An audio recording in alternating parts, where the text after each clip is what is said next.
Olá, alunos! Sejam bem-vindos novamente. Eu sou a professora Marcela. Estamos aqui para mais um vídeo da sua disciplina de Desenvolvimento Sustentável, módulo 2, ok? Hoje nós vamos falar um pouquinho sobre a economia verde, tá? Essa parte da sua apostila é um pouquinho extensa, então por isso que a prof dividiu aqui em dois espaços, tá bom? Dois vídeos, tá? Essa é a parte 1. Vamos lá.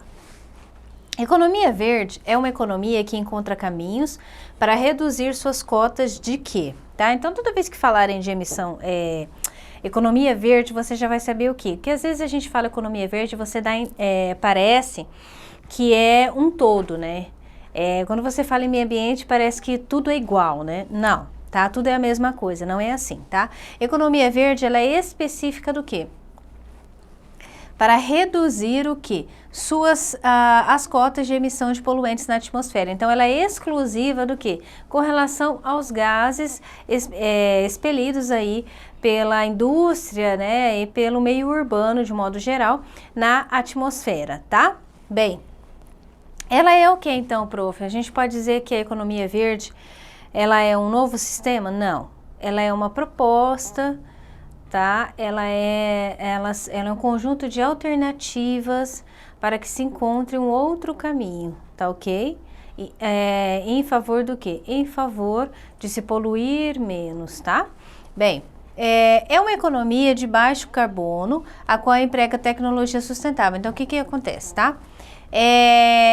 Baixo carbono. Por que, professora, baixo carbono, tá? Porque o carbono, né, o gás carbônico aí, ele é o principal vilão, tá? Quando a gente tá andando pelas ruas, né?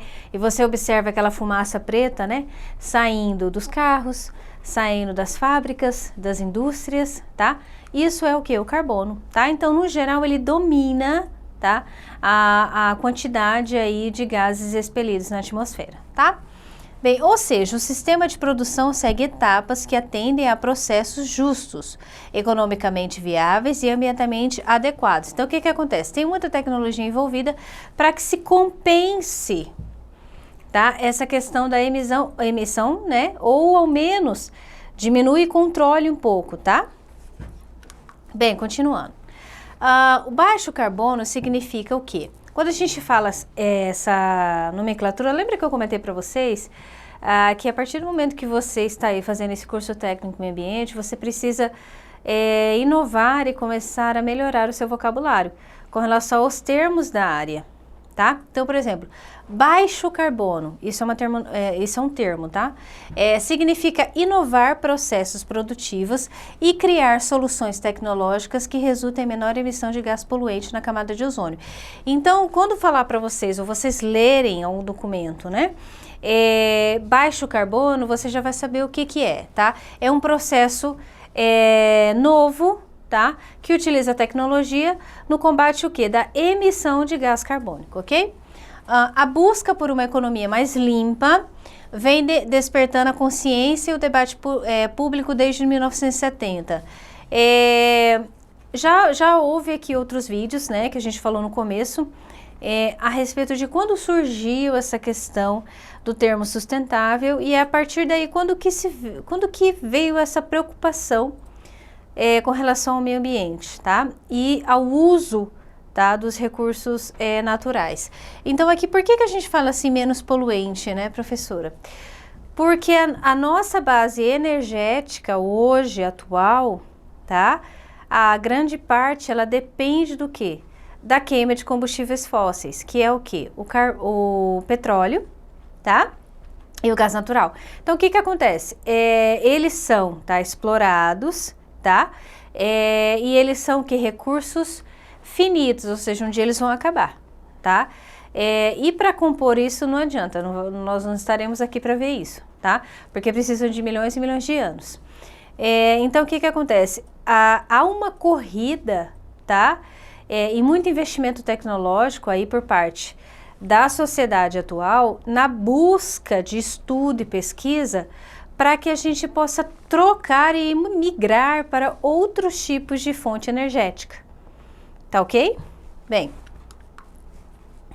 em 1997, que foi um marco aí falando aí dessa questão da emissão de gás, tá?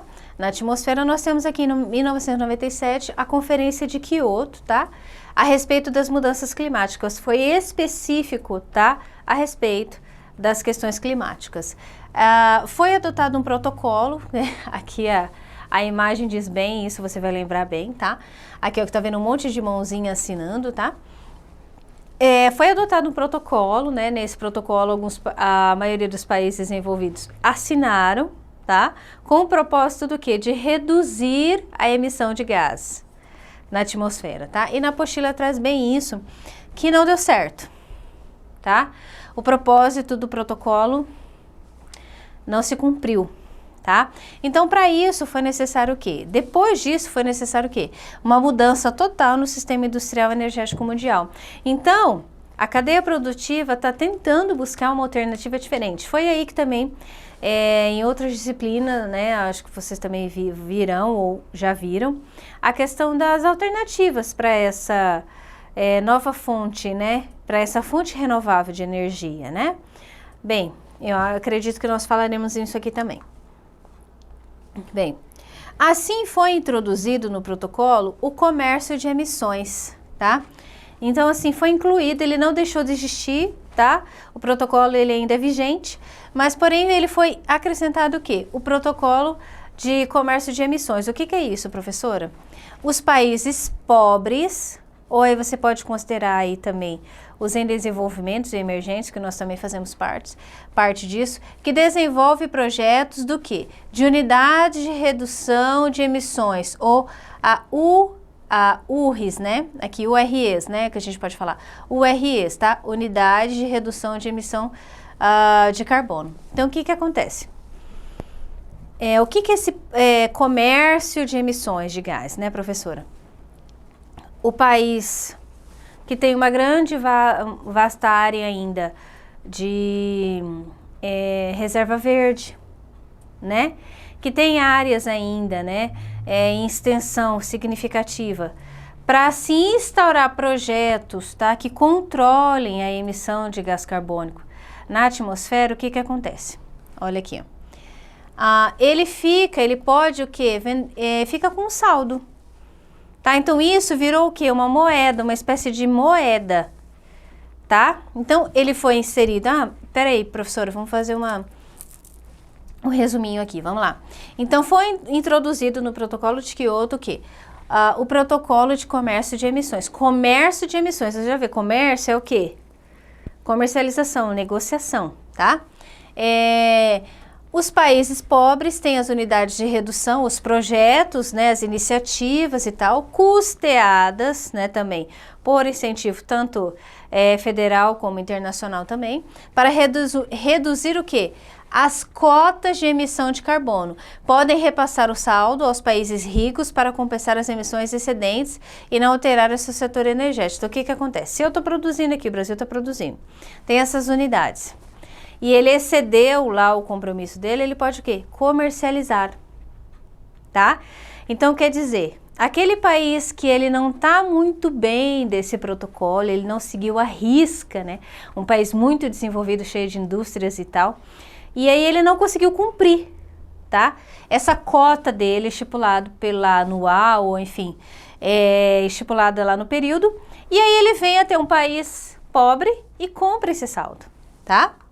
Então, aqui, ó, na prática a gente fala isso também, né, como commodities, tá? As commodities, que a gente pode relacionar como se fosse isso, geralmente é uma matéria-prima, são matérias-primas, né, e produzidas em grande escala, que podem ser facilmente armazenadas, tá? Então, o que que acontece? Elas são vendidas, virou o quê? O crédito de carbono.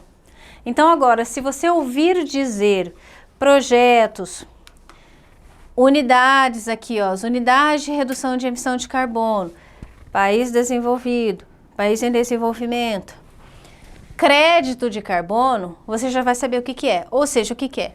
Na prática, os países ou empresas que conseguem reduzir suas emissões, aqui tem uma quantidade, né, 1 tonelada de gás carbônico, ganharão um crédito de carbono. Estes são considerados commodities e podem ser vendidos nos mercados financeiros, tanto nacionais como internacionais. Tá ok, pessoal? Então, o que a gente aprendeu hoje? Sobre o crédito de carbono, tá? Na próxima aula, a gente vai ver um pouquinho mais aí a respeito dessa economia verde, tá? Mas antes, era preciso que você soubesse o que é esse crédito de carbono. E o mais importante é o quê? Saber que o país rico, que ele emite muito gás e ele não conseguiu ali encaixar a cota dele, ele ultrapassou e não diminuiu, ele pode comprar crédito de um país que conseguiu manter sua energia limpa. Pois é, isso aí também foi uma alternativa criada, né? E, mais uma vez, algo virou comércio, né? Que foi a questão da emissão de gás, ok? Muito obrigada, bons estudos, até a próxima.